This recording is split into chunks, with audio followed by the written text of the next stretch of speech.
Hello students, welcome to the second chapter of the political science, that is the electoral process. तो सबसे पहले हम ये देखते हैं कि what is the meaning of electoral process. An electoral system or voting system is a set of rules that determine how elections and referendums are conducted and how their results are determined. So electoral system या फिर voting system क्या है, is a set of rules. ये rules का set है जो जिसके basis पे जो है डिटरमाइन किया जाता है कि कैसे इलेक्शन कंडक्ट होता है और उसके बाद में जो है रिजल्ट्स को डिटरमाइन करते हैं. तो हम इस चैप्टर में यही पढ़ेंगे. Okay, so let's first begin with the introduction. Election have played a major role in the working of India's democracy. ठीक है, democracy means rule of the people और rule by the people. Democracy का मतलब क्या होता है? People का rule. ठीक है, या फिर पीपल जहाँ पे रूल करते हैं, पीपल रूल करते हैं, उसको क्या कहा जाएगा? डेमोक्रेसी. तो इंडिया के डेमोक्रेसी में इलेक्शन जो है बहुत ही अच्छा जो है मेजर रोल प्ले करता है. ठीक है, क्योंकि इलेक्शन के थ्रू ही जो है हम अपने रिप्रेजेंटेटिव्स को इलेक्ट करते हैं. Okay, and elections and representation are two very important process in democracy. Election and representation ये दो इम्पॉर्टेंट प्रोसेस है हमारे इंडिया के डेमोक्रेसी में. ठीक है, and we know that peoples representatives are selected through elections.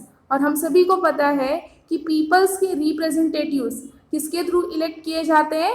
Election के थ्रू. ठीक है, अब इलेक्शन कंडक्ट किया जाता है, जैसे लोकसभा राज्यसभा का इलेक्शन हुआ. इलेक्शन कंडक्ट करने के बाद हम अपने चॉइस से, मीन्स हम खुद, क्योंकि डेमोक्रेसी का मतलब क्या होता है? Rule of the people.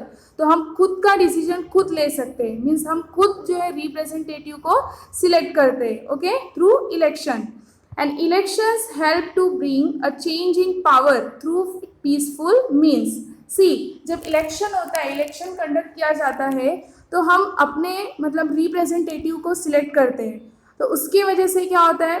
Power में चेंजेस आते हैं. जैसे अगर इलेक्शन हुआ तो पहले जैसे कांग्रेस जो है रूल में थी. ठीक है, कांग्रेस पार्टी जो है कांग्रेस पार्टी ने रूल किया था. उसके बाद में इलेक्शन कंडक्ट किया गया. जब हमने ये देखा कि वो गवर्नमेंट अच्छे से काम नहीं कर रही है, पीपल के वेलफेयर के लिए काम नहीं कर रही है, तो हमने क्या किया?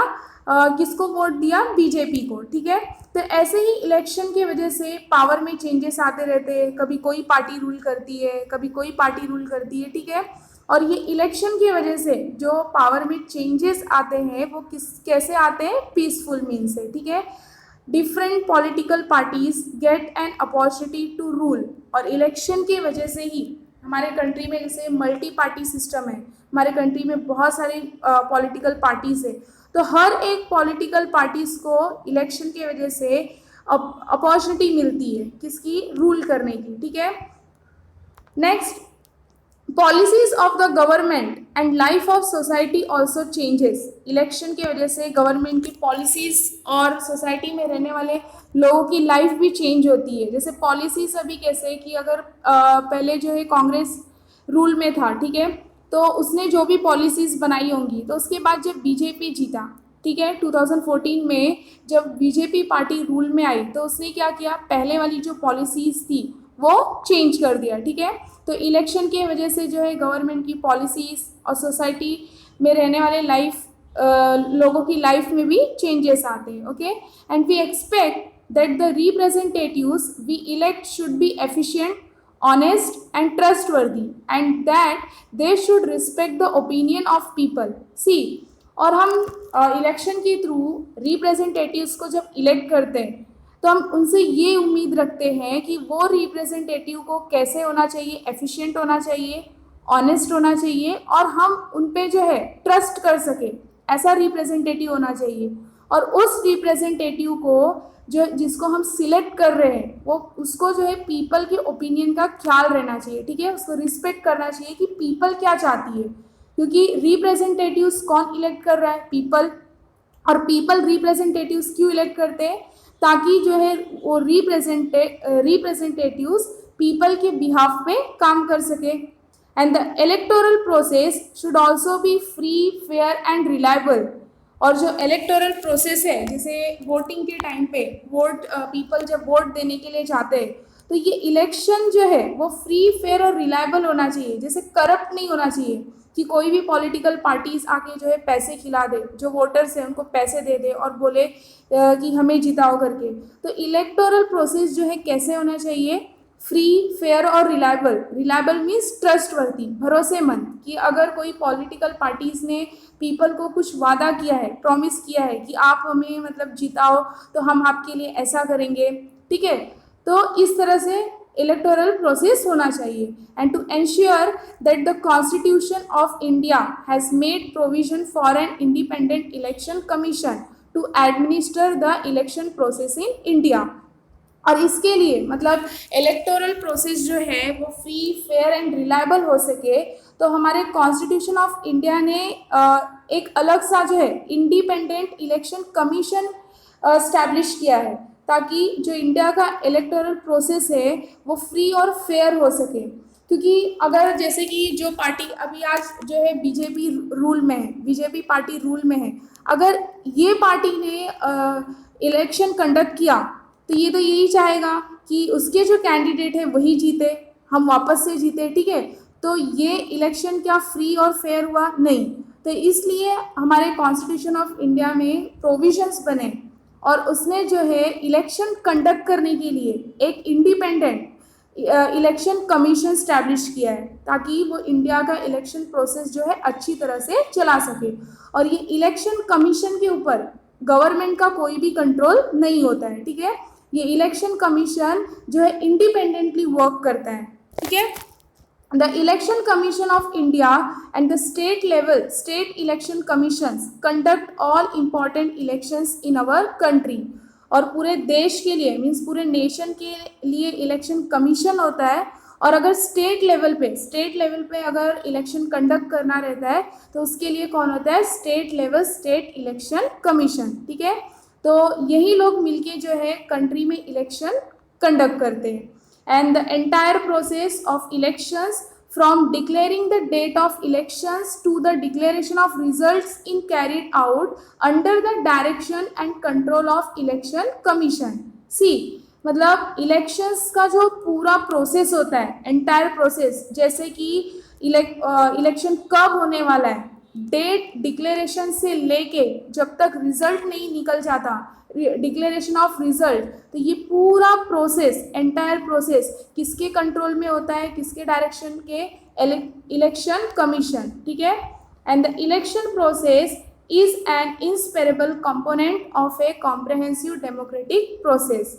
इसलिए ऐसा कहा गया है कि जो इलेक्शन प्रोसेस है ये एक ऐसा कंपोनेंट है जो डेमोक्रेटिक प्रोसेस से कभी भी अलग नहीं हो सकता। इंसेपरेबल मीन्स जो है इम्पॉर्टेंट पार्ट, जो कभी किसी से मतलब अलग ना हो सके। Okay, next election commission. अब हम देखेंगे कि इलेक्शन कमीशन कौन होते हैं, उनका वर्क क्या होता है। Okay, in India the election commission is central to the process of elections. Means अभी हमने देखा इंट्रोडक्शन में कि डिक्लेरेशन ऑफ इलेक्शन यानी इलेक्शन कब होने वाला है, वहाँ से लेके रिजल्ट के डिक्लेरेशन तक पूरा एंटायर प्रोसेस किसके कंट्रोल में किया जाता है? Election commission.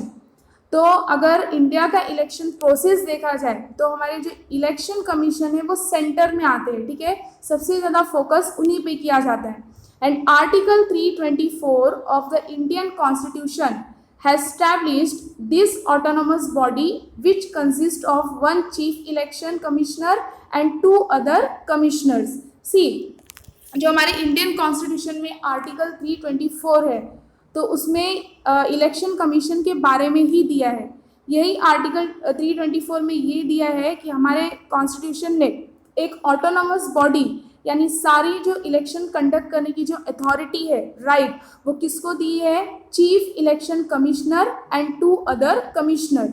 Chief election commissioner means election commission के वो हेड होते हैं और उनको हेल्प करने के लिए अदर टू कमिश्नर्स, ठीक है। The president appoints the election commissioner. और इलेक्शन कमिश्नर्स को कौन अपॉइंट करता है? प्रेसिडेंट, हमारे कंट्री के president. And the chief election commissioner can not be removed from his post easily और on account of any political reasons.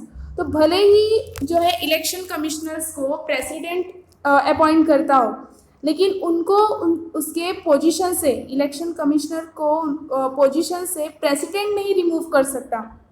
ये authority president के पास नहीं होती है। प्रेसिडेंट सिर्फ और सिर्फ इलेक्शन कमिश्नर को अपॉइंट करता है, और अगर रिमूव करने की अथॉरिटी है तो वो किसके पास होती है? हमारे कंट्री के पार्लियामेंट और या फिर लेजिस्लेचर के पास। ओके, तो प्रेसिडेंट जो है या फिर गवर्नमेंट चीफ इलेक्शन कमिश्नर को उसके पोस्ट से जो है इजीली रिमूव नहीं कर सकता। कोई भी मतलब पॉलिटिकल रीजन बता के रिमूव नहीं कर सकता। वो सिर्फ क्या कर सकता है? इलेक्शन कमिश्नर को अपॉइंट। और अगर रिमूव करने की अथॉरिटी है तो वो किसके पास है? हमारे कंट्री के पार्लियामेंट और लेजिस्लेचर के पास। Okay, and this is necessary so as to preserve the independence of election commission.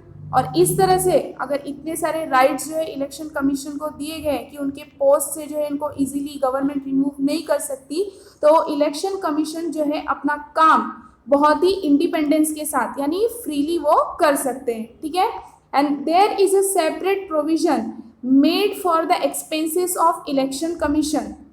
See, जब इलेक्शन कंडक्ट किया जाता है, इलेक्शन कमीशन जब इलेक्शन कंडक्ट करते तो उसमें बहुत सारे खर्चे लगते हैं। ठीक है, जैसे कि उनके लिए जो काम करेगा, उनके जो स्टाफ मेंबर्स हैं उनको सैलरी देना, ठीक है, मशीन्स वगैरह खरीदना, ईवीएम मशीन खरीदना, तो ऐसे बहुत सारे एक्सपेंसेस होते।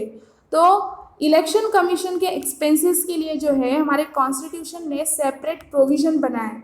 उनको जो है पार्लियामेंट और लेजिस्लेचर जो है पैसे देती है, खर्चे के लिए पैसे देती है, ताकि जो है इलेक्शन कमीशन अच्छे से इलेक्शन कंडक्ट कर सके। Okay, and the election commission does not have a separate staff. Election commission के पास जो है ऐसे सेपरेट स्टाफ नहीं होते। उनके हेल्प के लिए कौन कौन होते हैं?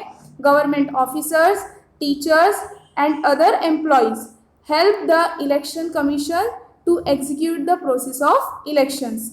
और इलेक्शन प्रोसेस को एग्जीक्यूट करने के लिए यानी वर्क में लाने के लिए इलेक्शन कमीशन के हेल्प कौन करता है? गवर्नमेंट ऑफिसर्स करते हैं, टीचर्स करते हैं और other employees. Okay, next, do you know what is representation? अब हम देखेंगे कि रिप्रेजेंटेशन क्या होता है। Modern democracy is a representative democracy. मतलब आज की जो मॉडर्न डेमोक्रेसी है वो कैसी डेमोक्रेसी है? एक representative democracy. In a democracy, it is not possible to involve the entire population in the decision making process. See, democracy में क्या ये मतलब पॉसिबल है कि हमारे कंट्री में जैसे 135 करोड़ पीपल है, ठीक है, तो सब डिसीजन मेकिंग प्रोसेस में क्या इन्वॉल्व हो सकते हैं? नहीं हो सकते।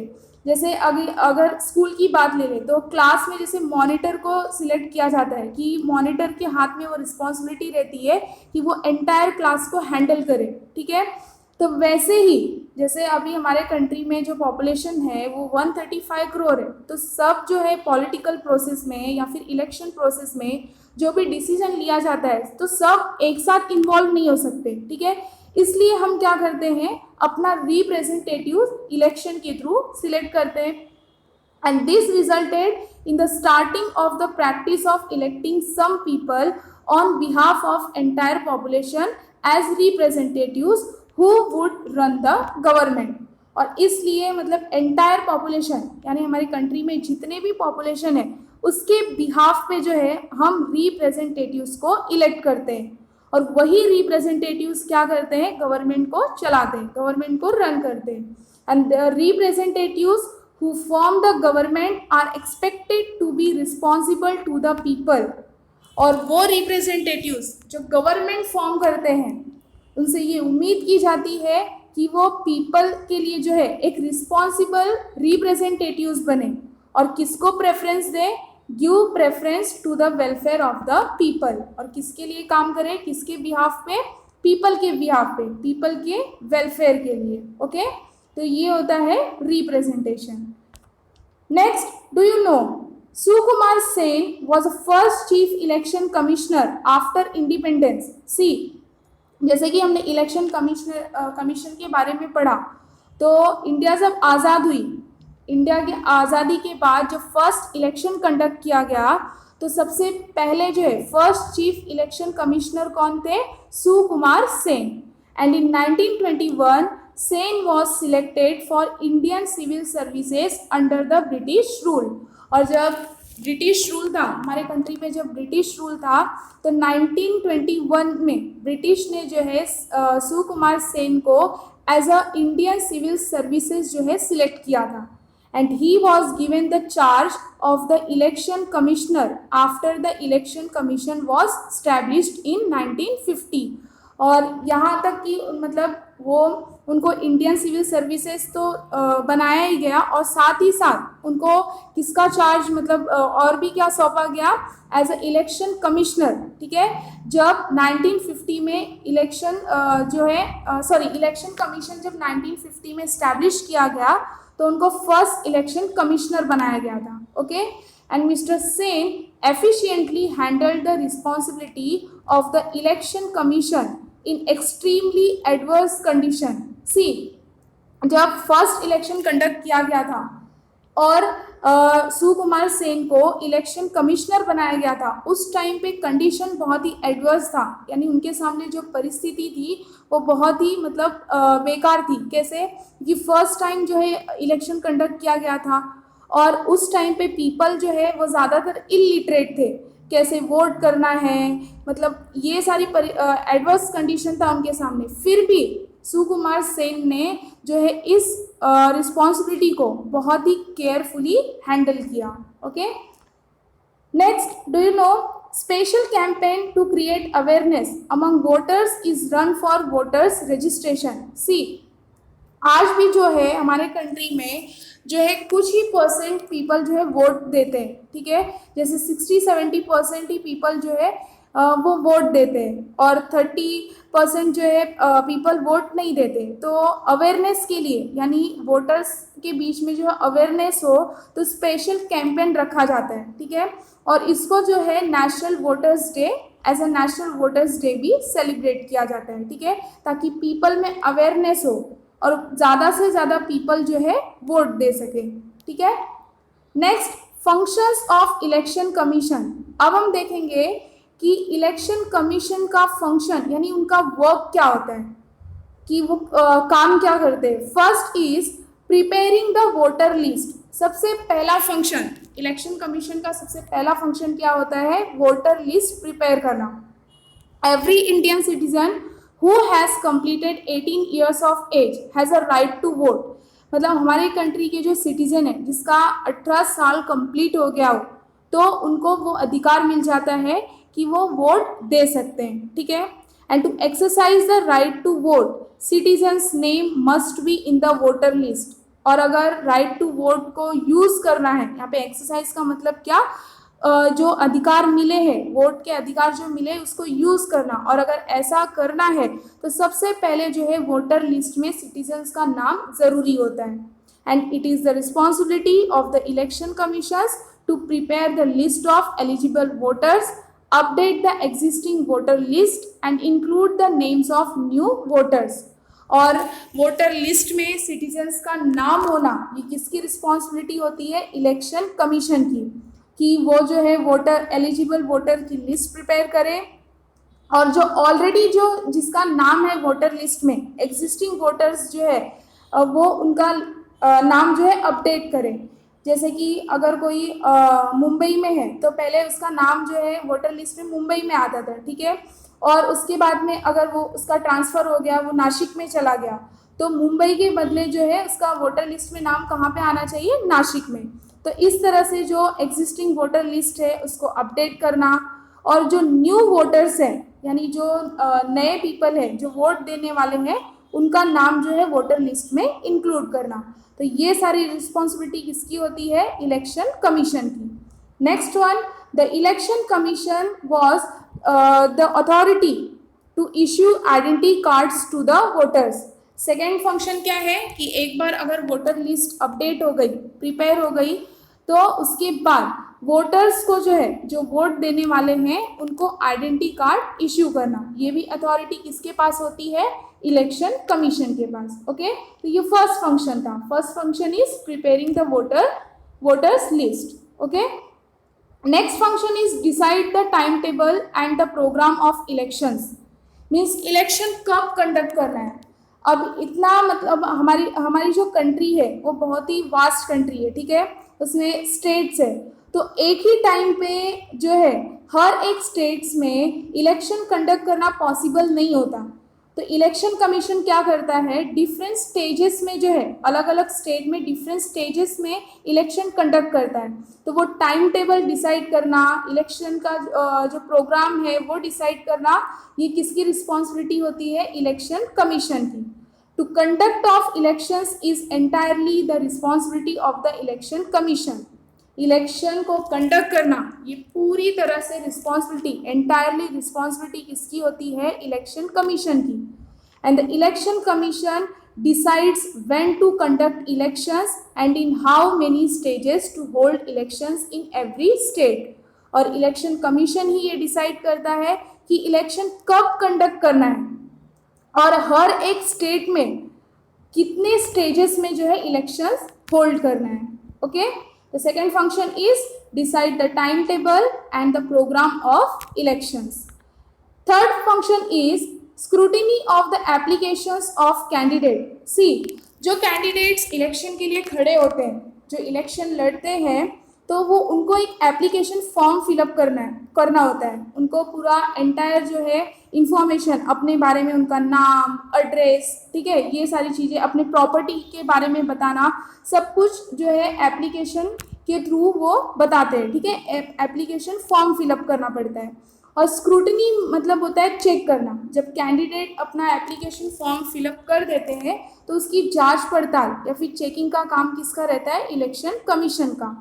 After the election dates are declared, every political party selects the candidates to contest election. जैसे ही इलेक्शन का डेट डिक्लेयर होता है तो जितने भी पॉलिटिकल पार्टी होते हैं वो अपने कैंडिडेट्स को खड़ा करते हैं इलेक्शन के लिए। And some candidates contest the elections independently without the support of any political party.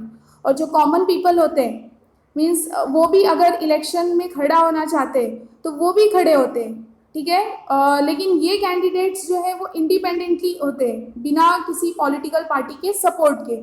इनको जो है किसी पॉलिटिकल पार्टी का सपोर्ट नहीं होता है, ठीक है। And candidates of political parties as well as independent candidates have to fill the applications which include the information about their own self. तो पॉलिटिकल पार्टीज के सपोर्ट से जो कैंडिडेट्स होते हैं या फिर जो इंडिपेंडेंट कैंडिडेट्स होते हैं, दोनों को एप्लीकेशन फॉर्म जो है फिल करना होता है और उस एप्लीकेशन फॉर्म में उन्हें अपना इंफॉर्मेशन यानी खुद का इंफॉर्मेशन देना होता है। Okay, the election commission scrutinises all the applications and allows the eligible candidates to contest the elections. और उसके बाद में जो है इलेक्शन कमीशन सारे एप्लीकेशंस को स्क्रूटिनाइज करता है, यानी इसको चेक करता है और उसी को जो है इलेक्शन कंटेस्ट करने के लिए अलाउ करता है जो एलिजिबल हो। जैसे अगर कोई मतलब किसी कैंडिडेट का अगर क्रिमिनल बैकग्राउंड हो तो इलेक्शन कमीशन उसको इलेक्शन कंडक्ट करने का जो है परमिशन नहीं देता, ठीक है। तो एलिजिबल कैंडिडेट्स यानी जो इलेक्शन कंडक्ट करने के लिए, इलेक्शन के लिए खड़े करने के लिए काबिल हो, ठीक है, एलिजिबल हो, उसी को इलेक्शन कमीशन परमिशन देता है। ओके, तो third function is scrutiny of the applications of the candidates. Next, give recognition to political parties. Recognition means पहचान। जैसे पॉलिटिकल पार्टीज को सिंबल देना तो वो एक पॉलिटिकल पार्टीज की पहचान बन जाती है, ठीक है। We have a multi party system in our country. See, हमारे कंट्री में मल्टी पार्टी सिस्टम है। तो कुछ पार्टीज जो है रीजनल लेवल पे है, कुछ पार्टीज नेशनल पार्टीज है। तो बिना सिंबल के हम कैसे पहचानेंगे कि कौन सी पार्टी जो है वो नेशनल पार्टी है या कौन सी पार्टी जो है वो रीजनल पार्टी है, ठीक है।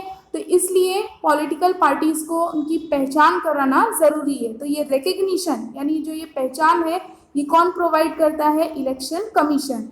New parties continue to be form, split in the parties results in the formation of new parties, ठीक है। स्प्लिट यानी एक पार्टी से जो है दूसरी पार्टी अलग हो जाना। जैसे अभी हमारे महाराष्ट्र में शिवसेना, ठीक है, ये रीजनल पार्टीज है। तो MNS, ठीक है, महाराष्ट्र नवनिर्माण सेना, ये पहले उस शिवसेना का ही पार्ट था, ठीक है, उसी में मतलब इन्होंने गठबंधन किया था, लेकिन बाद में MNS जो है शिवसेना से क्या हो गई, स्प्लिट हो गई, और स्प्लिट होने के बाद उसने अपनी न्यू पार्टी फॉर्म कर ली, ठीक है। And all political parties are required to be recognised by the election commission, और जितने भी पॉलिटिकल पार्टीज हैं इनको रिकग्नाइज्ड होने की ज़रूरत होती है, और ये रिकग्नाइज्ड किसके थ्रू होते हैं, इलेक्शन कमीशन के। Election commission also has a right to derecognise any political party. See, अगर इलेक्शन कमीशन ये देख रहा है कि कोई पॉलिटिकल पार्टी करप्शन कर रहा है, ठीक है, वो देख रहा है कि वोटिंग के टाइम पे, इलेक्टोरल प्रोसेस के टाइम पे मतलब करप्ट करके पैसे खिला के जीतना चाहता है, तो इलेक्शन कमीशन के पास वो अथॉरिटी है, वो राइट है कि वो पॉलिटिकल पार्टी को डी रिकग्नाइज कर सकता है, ठीक है। The election commission also allots election symbols to the political parties, और इलेक्शन कमीशन जो है मल्टी पार्टी को, यानी जितने भी पॉलिटिकल पार्टीज हैं उनको क्या अलॉट्स करता है, election symbols, okay. So fourth function is give recognition to political parties. Next function is to resolve any disputes relating to elections. अगर इलेक्शन के टाइम पे पॉलिटिकल पार्टीज के बीच में झगड़ा हो रहा है तो उसको रिसॉल्व करना किसका काम होता है, इलेक्शन कमीशन का। The election commission has the responsibility of resolving any disputes that may arise regarding elections। अगर इलेक्शन के टाइम पे कोई भी टाइप का डिस्प्यूट्स अगर हो रहा है तो उसको रिसॉल्व करना किसकी रिस्पॉन्सिबिलिटी है, इलेक्शन कमीशन की। Accordingly to declare any candidate as disqualified or conduct re-election in a particular constituency is the responsibility of the election commission।